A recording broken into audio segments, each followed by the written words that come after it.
ऋषि व्यासदेव जी उन संतों में से एक थे जिनका व्यक्तित्व भी एक ऋषि जैसा था।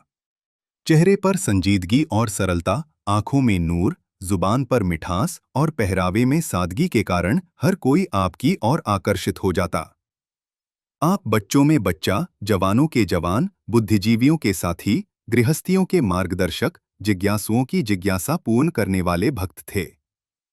आपके सरल, निश्चल, तपस्वी जीवन को देखते हुए शहंशाह जी ने पहले ही आपको ऋषि का खिताब दे दिया था। संगतें उनको ऋषि जी कहकर पुकारती थीं, उनका नाम तो कोई कोई ही जानता था। आप तो शक्ल सूरत से ही ऋषि मुनियों जैसे लगते थे। एक दिन ऋषि जी चेंबूर भवन में दाढ़ी बना रहे थे। बाबा गुरबचन सिंह जी वहां गए हुए थे। बाबा जी ने कहा, ऋषि जी, आपके चेहरे पर दाढ़ी अच्छी लगेगी। ऋषि के दाढ़ी तो होती ही है। गुरुदेव का वचन आते ही ऋषि जी ने दाढ़ी बनवानी बंद कर दी। आप गुरु के वचन मानने के लिए सदा तैयार रहते और ज्यों का त्यों मानते थे। आप जहां से भी गुजर जाते, लोग हाथ जोड़कर खड़े हो जाते थे। बचपन से ही आपका झुकाव गुरबानी और गुरु साहिबान के महान प्रेरणादायक वचनों की ओर रहा। जब गुरबानी में छिपे रहस्य के बारे में सोचते तो बैठे बैठे बहुत गंभीर हो जाते। जो भी संत महात्मा अथवा कथाकार मिलता, उससे बड़ी नम्रता से पूछते कि गुरबानी में जो तू का प्रयोग हुआ है, यह किसके लिए है। आपके हृदय में इस रहस्य को जानने की इच्छा तीव्र होती गई। जब कहीं से तसल्लीबख्श जवाब न मिलता तो कई बार आप उदास होकर घंटों रोते रहते। आखिर निरंकार प्रभु ने आपकी प्रार्थना स्वीकार की। आपकी भेंट समय के सतगुरु बाबा बूटा सिंह जी के शिष्य महाशय किशन चंद जी से हुई। किशन चंद जी ने आपको ब्रह्मज्ञान समझाया और निरंकार प्रभु की चर्चा आपसे करने लगे। एक बार आप किशन चंद महाशय के घर बैठे ज्ञान चर्चा कर रहे थे, तभी बाहर गली में से बाबा बूटा सिंह जी एवं उनके शिष्य बाबा अवतार सिंह जी गुजरे। बाबा बूटा सिंह जी महाशय जी के मकान के बाहर खड़े हो गए और महाशय जी की आवाज सुनकर उन्हें कहा, चलो किशनचंद, संगत में चलें। सजग व्यासदेव जी यह आवाज सुनते ही घर से बाहर दौड़े। बाबा बूटा सिंह जी का नूरानी तेजमय चेहरा देखते ही आप कायल हो गए। सत्संग के पश्चात आपने उनसे वार्तालाप का समय मांगा। बाबा जी के वचनों में आपको गुरबाणी में छिपे रहस्य का बोध महसूस हुआ। कुछ समय के वार्तालाप के पश्चात आपने बाबा जी के चरणों में नतमस्तक होकर इस ब्रह्मज्ञान पर दृढ़ता प्रदान करने की विनती की। जब सतगुरु से इस सर्वत्र समाये निराकार प्रभु की अनुभूति के बारे में वार्तालाप हुआ तो आत्मा खुशी से झूम उठी। आपको यूं लगा जैसे आपको पाठ पूजा का फल मिल गया हो। सन 1943 ईस्वी में बाबा बूटा सिंह जी ने इस नश्वर शरीर को त्याग दिया। उनके पश्चात उनके आदेशानुसार सभी संतों महापुरुषों ने बाबा अवतार सिंह जी की रहनुमाई में अपना जीवन बिताना स्वीकार किया। अब तो आप भी पूर्णतया बाबा अवतार सिंह जी के आगे समर्पित हो चुके थे। गुरु के हर आदेश का पालन करना और दूसरों को गुरु के वचन के साथ जोड़ना आपका परम कर्तव्य बन गया। आपका विवाह संबंध कांता जी से जुड़ा। आपकी धर्मपत्नी कांता जी ने आपके तपत्याग में पूरा सहयोग दिया। घर गृहस्थ की जिम्मेदारी अपने कंधों पर ले ली और आपको मिशन के प्रचार के लिए स्वतंत्र कर दिया। आपकी भावना का वह मान रखती थी। सन 1947 ईस्वी में भारत का बंटवारा हुआ। आपको भी पेशावर छोड़कर कुछ समय के लिए हरिद्वार में आकर रहना। आप जी के हृदय में गुरु दर्शन की तड़प बढ़ने लगी। उधर शहंशाह जी भी बात बात पर आपको याद कर लेते। भावनाएं जब उत्कृष्ट होती हैं, निरंकार कोई न कोई मिलाप का साधन बना देता है। ऐसा ही आपके साथ हुआ। जब शहंशाह जी मसूरी से लौट रहे थे तो उन्होंने एकदम रास्ते में हरिद्वार रुकने का ध्यान बना लिया। सायंकाल को गंगा के किनारे हरि की पौड़ी पर सैर करते करते आपकी मुलाकात अचानक व्यासदेव जी से हो गई। गुरु ने शिष्य को गले लगाया और शिष्य ने अपने मन का वैराग्य आंसुओं के द्वारा प्रकट किया। शहंशाह जी वहीं पर 4 दिन आपके पास रुके। व्यवसाय के बारे में पूछताछ करने के पश्चात शहंशाह जी ने आपको मुंबई जाने का आदेश दिया। वहां से आप मुंबई चले गए। मुंबई पहुंचे तो वहां साध संगत के बिना आपका दिल न लगा। कुछ समय पश्चात आपको सूचना दी गई कि वहां भाई साहब काहन सिंह जी निरंकारी रहते हैं, उनसे संपर्क किया जाए। आप भाई साहब काहन सिंह जी से मिलकर बहुत प्रसन्न हुए और उन्हीं के घर सत्संग शुरू कर दिया। शुरू में संगत में 2-3 परिवार ही बैठते थे। धीरे धीरे अन्य संत महापुरुष जुड़ते चले गए। इनमें से भाई साहब बलवंत सिंह जी, बहन जगदीश जी और अन्य कई महात्मा भी पूर्णतया समर्पित भाव से गुरुचरणों में जुड़ते गए। अब ऋषि जी के हृदय में सतगुरु के चरण मुंबई में डलवाने की इच्छा प्रबल हुई। आपने पत्र लिखकर शहंशाह जी को मुंबई आने का निमंत्रण दिया, जो शहंशाह जी ने शीघ्र ही स्वीकार कर लिया। अपने सतगुरु को अपने बीच पाकर खुशी की सीमा न रही। आप चाहते थे कि सारा मानव समाज सतगुरु की शरण में आ जाए। इस सत्य संदेश को देने के लिए आप झुग्गी झोपड़ी व मजदूर बस्तियों में घूमते रहे। उनकी बस्ती में किसी स्थान पर वहीं के निवासियों को इकट्ठा करके आप प्रभु चर्चा आरंभ कर देते और उनमें से जो जिज्ञासा दिखाता उसे ब्रह्मज्ञान प्रदान कर देते। आप स्वयं एक समृद्ध परिवार से संबंध रखते थे, इसलिए जानते थे कि जिन लोगों के पास सुख संपदा के पदार्थ होते हैं वे अभिमान के कारण ईश्वर की भक्ति की और कम ध्यान देते हैं। इसके विपरीत जो जरूरतमंद और समाज के दुत्कारे हुए लोग होते हैं, उनको थोड़ा सा भी प्रेम, सहानुभूति, मान सत्कार मिले तो वे शीघ्र ही इस सच्चाई के मिशन को अपना सकते हैं। इसलिए आपने समाज के ऐसे पिछड़े हुए वर्ग के साथ तालमेल बनाए रखा, चाहे आपके परिवार को यह सब कुछ अच्छा न लगता। कई बार वे नाराज भी हो जाते, पर आपके दिलो दिमाग में तो केवल परोपकार की धुन सवार थी। आपकी इच्छा थी कि अधिक से अधिक प्राणी इस ज्ञान रूपी सरोवर में स्नान करके अपनी जन्म जन्म की मैल धो डालें।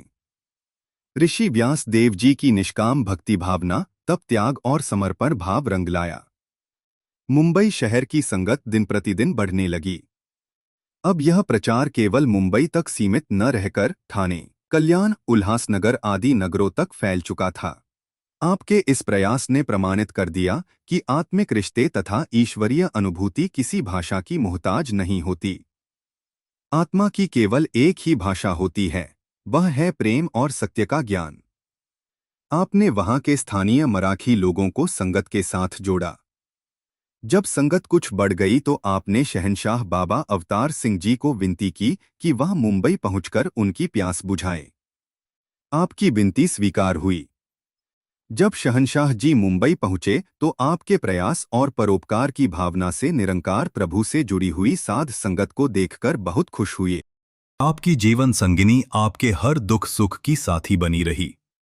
सन 1957 ईस्वी ने जब शहंशाह बाबा अवतार सिंह जी मुंबई पधारे तो आपको नौकरी छोड़कर सारा समय प्रचार में लगाने का आदेश दिया। उन दिनों कांता जी ने परिवार की पूरी जिम्मेदारी स्वयं संभालने का निश्चय करते हुए आपसे आग्रह किया। आप शहंशाह जी का वचन मानते हुए प्रचार कार्य करें, परंतु हम मंडल से कोई राशि घर का खर्च चलाने के लिए नहीं लेंगे। मैं स्वयं कुछ ऐसा करती रहूंगी कि बच्चों की पढ़ाई और अन्य खर्चे निकल पाएं। उन दिनों ही दादर के सत्संग भवन का निर्माण भी हुआ।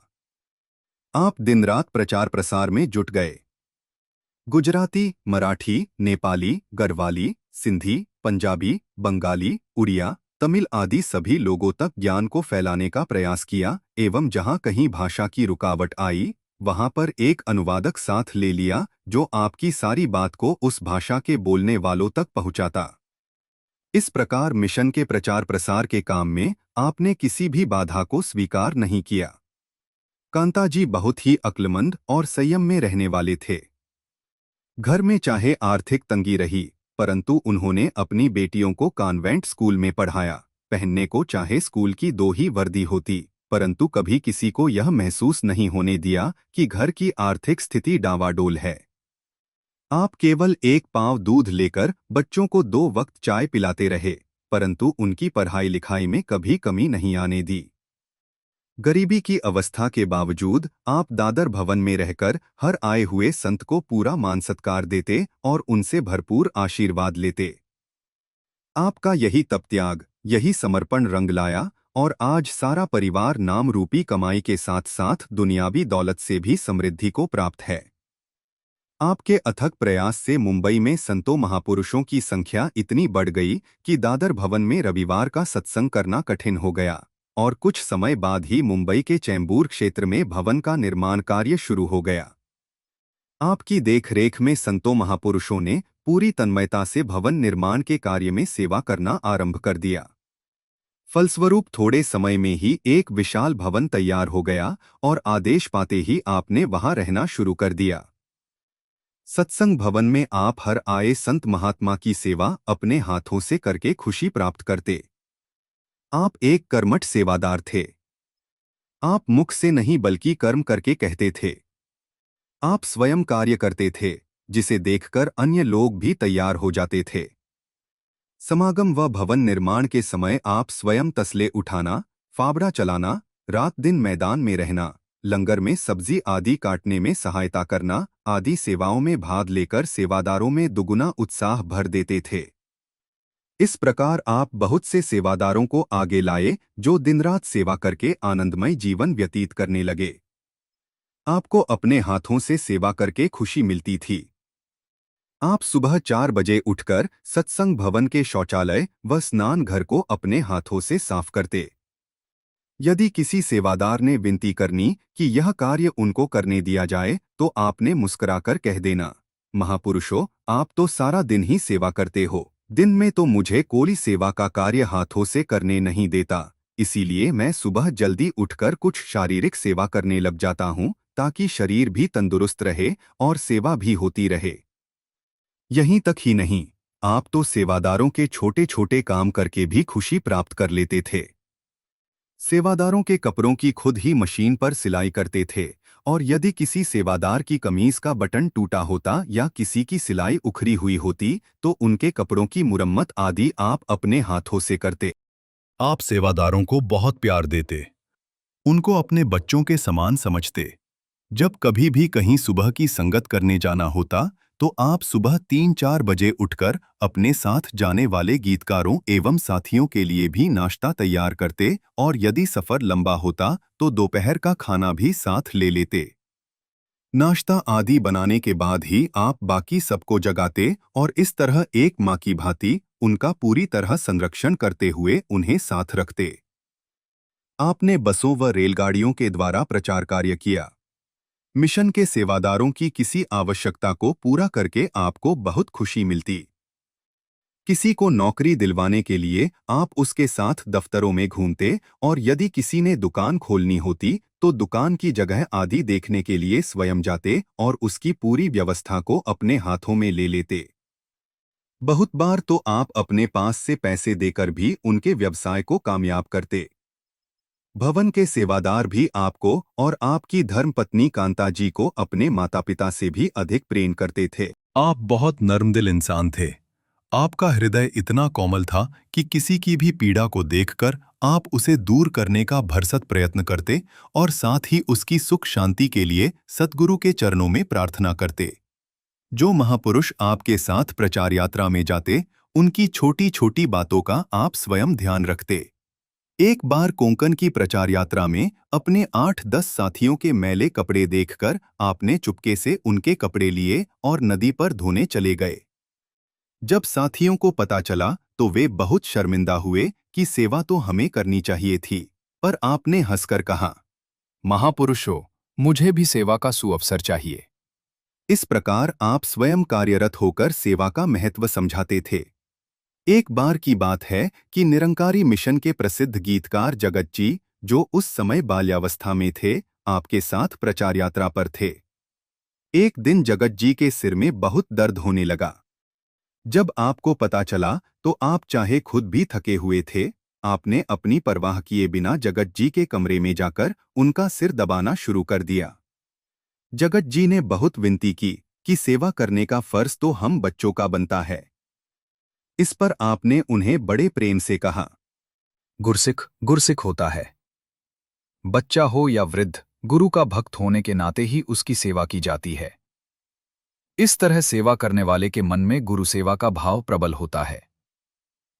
इसलिए जब किसी भी महापुरुष की सेवा की जाती है तो वास्तव में गुरु की सेवा ही हो रही होती है।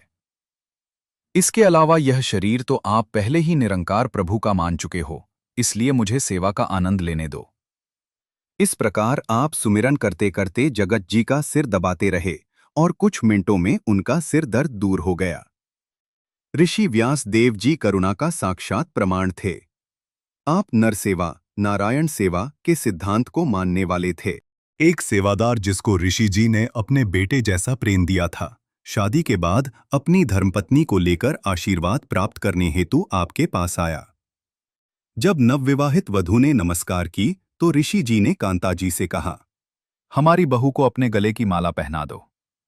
माता कांता जी ने भी विशालता का प्रमाण दिया और हंसते हंसते अपने गले से सोने की माला उतारकर उस सेवादार की पत्नी के गले में डाल दी।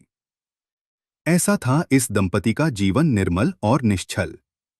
ऋषि व्यास देव जी की परोपकार की भावना, तप त्याग और पावन पवित्र प्रेम ने सच्चाई की आवाज कर्नाटक, महाराष्ट्र, यूपी, आंध्र प्रदेश, उड़ीसा और दूर देशों में पहुंचाने में सहयोग दिया। उस समय मंडल की ओर से ब्रांचों को गाड़ियां भी उपलब्ध नहीं थीं, परंतु जो भी साधन मिला आप गांव-गांव में पहुंचे। गुरु पर विश्वास आपकी ताकत था। आप सदा निडर होकर कार्य करते। जैसे एक बार आपका रत्नागिरी जिले के खेड़ तालुका की ब्रांच में संगत का कार्यक्रम तय हुआ। पड़ोस के गांव के चिंचवली ग्रामवासी विरोध में खड़े हो गए, लाठियां लेकर गांव की सीमा पर आ गए कि निरंकारी प्रचारक को जाने नहीं देंगे और जरूरत पड़ी तो जान से भी मार देंगे। यह सुनकर निरंकारी भक्त सहम गए। वे गांव से पीछे ही राजमार्ग पर एकत्रित हुए। ऋषि जी को विनती करने लगे कि वे वापस मुंबई चले जाएं। ऋषि जी ने उनकी बात सुनकर शांत स्वर में कहा, ये कार्य गुरु का है, ना आपके घर का है, ना मेरे घर का। सतगुरु ने ही ये कार्य करना है। आप घबराएं नहीं। अब तो मैं आगे टूर पर जा रहा हूं। आप 1 सप्ताह के बाद यहां अपने गांव में सत्संग का कार्यक्रम रख लेना। वापसी पर आपके गांव में ही सत्संग होगा। हुआ भी ऐसे ही। 1 सप्ताह के बाद चिंचवली गांव के प्रमुख चौक में सत्संग का आयोजन किया गया। गांव वाले ऋषि जी के प्रवचन सुनकर अपने किए पर पश्चाताप करने लगे और कई लोगों ने ब्रह्मज्ञान प्राप्त किया। कोंकण, कोल्हापुर, सतारा, सांगली, पुणे, गोवा आदि स्थानों पर जहां पहले विरोधी थे, वहीं पर आपके प्रेम ने मिशन के अनेकों अनुयायी प्रकट कर दिए। जहां नाकाबंदी की बात चलती थी, वहां स्वागत के फूल बरसने लगे। आप लगभग यूपी के हर शहर में गए। एक बार प्रचार करते करते आप उत्तर प्रदेश के जिला जौनपुर के कस्बा दुर्गापुर में पहुंचे। आपके पहुंचने से पहले ही महापुरुषों ने ढिंडोरा पिटवा दिया कि जिस किसी ने भगवान के दर्शन करने हैं, वे सत्संग में पधारे। हजारों लोग सत्संग में पहुंच गए। आपने अपने प्रवचनों में मनुष्य जीवन का लक्ष्य, मानव और प्रकृति का संबंध, प्रकृति पूजा और प्रभु पूजा, माया का मानव मन पर प्रभाव, सतगुरु की आवश्यकता, साध संगत की कृपा आदि का वर्णन किया। लोगों ने आपके प्रवचन बहुत ध्यान से सुने। संगत समाप्ति के बाद ज्ञान लेने वालों की गिनती इतनी बढ़ गई कि आपको लाउड स्पीकर लगाकर ज्ञान देना पड़ा। यह वही स्थान है जहां पर एक सजे हुए हाथी पर बिठाकर आपकी शोभायात्रा निकाली गई। आप संतों महापुरुषों में रहकर बहुत खुश होते। पहली बार जब आप कनाडा से वापस आए तो आपके पास हवाई जहाज की टिकट दिल्ली तक की थी। जब आप मुंबई पहुंचे तो आपको पता चला कि मुंबई की संगत ने दिल्ली समागम पर जाने के लिए रेलगाड़ी की एक बोगी बुक करवाई है, तो आपने अपनी टिकट भी उसी बोगी में बुक करवा ली। कुछ महापुरुषों ने चाहा कि आप फर्स्ट क्लास के डिब्बे में बैठ जाएं, तो आपने बड़े प्रेम से कहा, मैं तो साध संगत के बीच शामिल होकर सफर का आनंद लेना चाहता हूं। यदि अकेले ही फर्स्ट क्लास में बैठना होता तो मैं हवाई जहाज द्वारा भी दिल्ली जा सकता था। मैं तो संतों महापुरुषों की रहमत का पात्र बनना चाहता हूं। इस प्रकार आप शारीरिक आराम से अधिक साध संगत का मिलाप व प्रेम लेने के इच्छुक होते। सन 1976 ईस्वी में आपने कनाडा जाना था। मुंबई के महापुरुष राम कृपाल दुबे जी ने आपके चरणों में विनती की, ऋषि जी, आपने सारा जीवन गुरु चरणों में बिताया है, हमें भी कुछ रहस्य समझाओ। आपने उनकी बात को ध्यान से सुना और कहा, यदि जीवन में ऊंचा उठना है तो 3 बातों पर ध्यान देना। पहली बात, संतों के साथ सदा नाता जुड़ा रहे, क्योंकि साध जनादि कृपा बाजों खुद नू नहीं बदला सकता। संत बख्शनहार भी होते हैं और मार्गदर्शक भी, इनसे संबंध सदा जुड़ा रहना चाहिए। ये हमारी खुशी को कई गुना बढ़ाने वाले और दुख के समय आशीर्वाद देकर संकट टालने वाले और दुख मिटाने वाले होते हैं, इसलिए जीवन भर इनका साथ लेते रहना। दूसरी बात, जो भी हुक्म आए उसे तन मन धन से मानो। हुक्म मानते समय अपनी किसी हील हुज्जत को जगह न दो, न ही अपनी दलील देकर आदेश के महत्व को कम करो। सद्गुरु का हुक्म सदा ही सुखदायी होता है, भले ही हमें ये बात उस समय समझ में आए या ना आए। जो महात्मा सद्गुरु के वचन को निरंकार की आवाज समझकर मानते हैं, वही लाभान्वित होते हैं। तीसरी बात, कभी भूल कर भी किसी महापुरुष का दिल न दुखाओ। सद्गुरु को यही बात अच्छी नहीं लगती। जो संतों से प्रीत करते हैं, उन्हें गुरु का प्रेम भी नसीब होता है। ये अनमोल वचन सुनकर राम कृपाल जी ने आपके गुरमत के खजाने में से बहुत कुछ लेने की इच्छा प्रकट की और कहा कि सेवा का फल क्या है। ऋषि जी ने एकदम कहा, प्रेम एक बलिदान है। प्रेम में फल की इच्छा नहीं होती। इश्क हकीकी मानव को इंसान से भगवान बना देता है। जिसको हम प्रेम करते हैं, उसके गुण सहज भाव से ही हमारे अंदर प्रवेश कर जाते हैं। इसलिए जो भक्त सद्गुरु से प्यार करते हैं, गुरु के एक इशारे पर स्वयं को कुर्बान कर देते हैं, उनकी रसना पर यह निरंकार स्वयं बैठ जाता है। ये निरंकार उनके वचन सत्य कर देता है और भक्त की जय जयकार होनी शुरू हो जाती है। इस जीवन का लक्ष्य कोई दुनियावी धन दौलत इकट्ठा करना नहीं, बल्कि नाम रूपी दौलत को कमाना है। दुनियावी धन तो किसी व्यक्ति के साथ नहीं जाता, परंतु नाम की कमाई सदा साथ रहती है। ये नाम की दौलत सेवा सुमिरण सत्संग से ही बढ़ती है। जीवन के अंतिम दिनों में आपने अपने जीवन सफर की मंजिल आने का संकेत देना आरंभ कर दिया। 1985 ईस्वी के अंतिम दिनों में आपका शरीर कुछ अस्वस्थ रहने लगा। आपने कनाडा के लिए रवाना होना था। जाने से पहले एक एक संत को बुलाया और उनके चरणों पर शीश रखकर नमस्कार की और कहा, दास से अनेकों गलतियां हो गई होंगी। आप बख्शनहार हैं, बख्श देना, क्षमा कर देना। इस तरह सबसे आशीर्वाद लेकर आप कनाडा के लिए चल दिए। निरंकार के खेल न्यारे होते हैं। 19-20 जनवरी 1986 को महाराष्ट्र का समागम मुंबई में होना था। समागम शुरू होने से पहले 13 जनवरी को आपने कनाडा में ही इस नश्वर शरीर को त्याग दिया। हजारों संत महापुरुष दूर दूर से महाराष्ट्र समागम में भाग लेने के लिए मुंबई पहुंचे हुए थे। आपके निरंकार में लीन होने की खबर चारों ओर फैल गई और 1986 ईस्वी का मुंबई समागम श्रद्धांजलि समागम में बदल गया। भले ही उनका नाम मुंबई के साथ जुड़ा, लेकिन उनका कर्मक्षेत्र मुंबई तक सीमित न रहकर समस्त देश तथा बाहर के देशों तक बना रहा। उन्होंने तमाम जीवन एक पूर्ण गुरमुख, पूर्ण भक्त बनकर व्यतीत किया।